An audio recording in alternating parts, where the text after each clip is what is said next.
میں 15 برس کی جوان لڑکی تھی تو انہی دنوں میٹرک کا امتحان پاس کر کے فارغ ہو گئی۔ اوپر سے گرمیوں کی چھٹیاں آ گئیں اور میں نے امی سے کہا کہ میں اپنی خالہ نورین کے پاس کچھ دنوں کے لیے جانا چاہتی ہوں۔ میری ایک ہی خالہ ہے جو کہ بہاول پور کے ایک گاؤں میں رہتی ہیں۔ ان کی شادی چند سال پہلے اس وقت ہوئی تھی جب میں 6ٹھی جماعت کی طالبہ تھی۔ اب تو خالہ کا 2 سال کا ایک بیٹا بھی تھا۔ خیر کچھ دیر کی ضد کے بعد امی نے مجھے خالہ کے ہاں جانے کی اجازت دے دی اور بھائی مجھے خالہ کے گھر چھوڑ کر واپس چلا گیا۔ میری خالہ مجھے اپنے گھر دیکھ کر بہت خوش ہوئی اور اس نے صاف کہہ دیا کہ اب آئی ہو تو 1 مہینے سے پہلے واپس جانے نہیں دوں گی، بس آرام سے میرے پاس رہو اور میرے بیٹے کو سنبھالا کر۔ وہ مجھے تو پہلی نظر میں خالہ کا چھوٹا سا گول مٹول سا بیٹا بہت پیارا لگا تھا، لیکن خالو مجھے بہت عجیب سے لگے تھے۔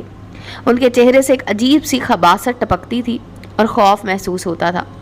کسی وقت تو میں ان کے چہرے کو دیکھ کر ڈر سی جاتی تھی۔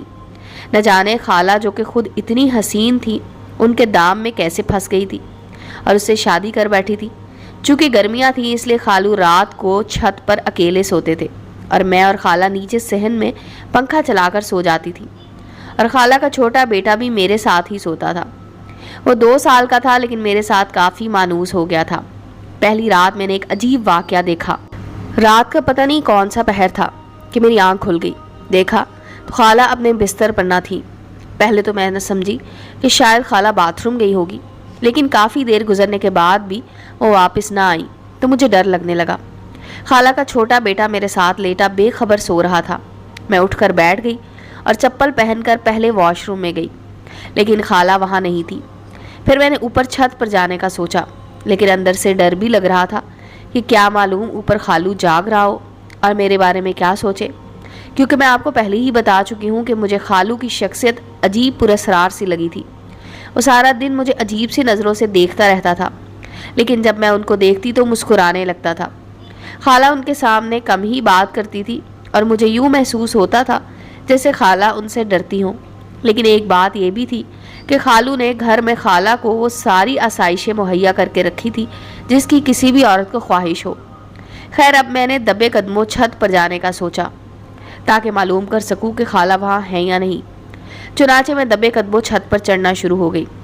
ایک سیڑھی پر بنا آواز پیدا کیے قدم رکھتی ہوئی میں چھت کے بالکل پاس پہنچ گئی، کیونکہ میرے کانوں میں کچھ عجیب سی آواز پڑ رہی تھی، جیسے کوئی تکلیف سے کر رہا ہو، جیسے کوئی حیوان غرا رہا ہو، یا جیسے کوئی کسی چیز کو زور زور سے فرش سے رگڑ رہا ہو۔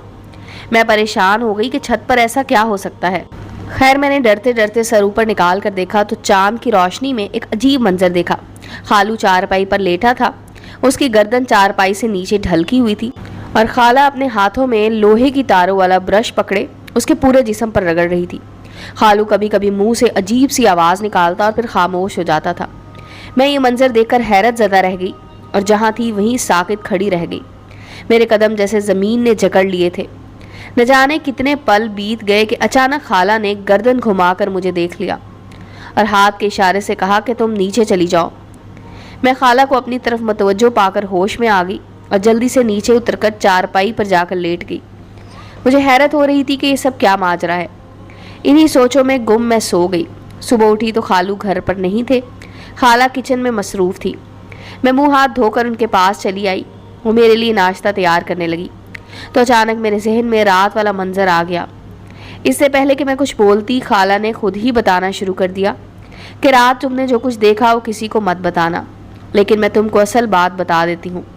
تمہارا خالو کالے علم کا ماہر تھا اور پیسوں کے عوض لوگوں کی زندگیاں اجیرن کرتا تھا۔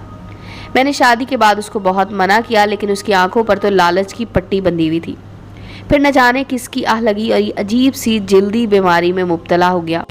اکثر چاندنی راتوں میں اس کے جسم پر بدبودار خارش نمودار ہو جاتی ہے اور جب تک لوہے کی تاروں سے نہ رگڑو اسے سکون نہیں ملتا۔ رات تم اپنی آنکھوں سے سارا ماجرا دیکھ چکی ہو اور بے بسی پر رونا آ گیا۔ جب انسان دوسرے کو اذیت دیتا ہے تو سمجھتا ہے کہ اس نے اوپر والے کی پکڑ میں کبھی آنا ہی نہیں ہے، اور جب وہ پکڑ میں آتا ہے تو کہتا ہے کہ میں تو بے قصور سزا کاٹ رہا ہوں۔ اس دن کے بعد سے مجھے خالو سے ہمدردی سی ہو گئی، لیکن میں اس سے محتاط بھی زیادہ ہو گئی تھی کہ کیا پتا وہ مجھے بھی کوئی نقصان نہ پہنچا دے۔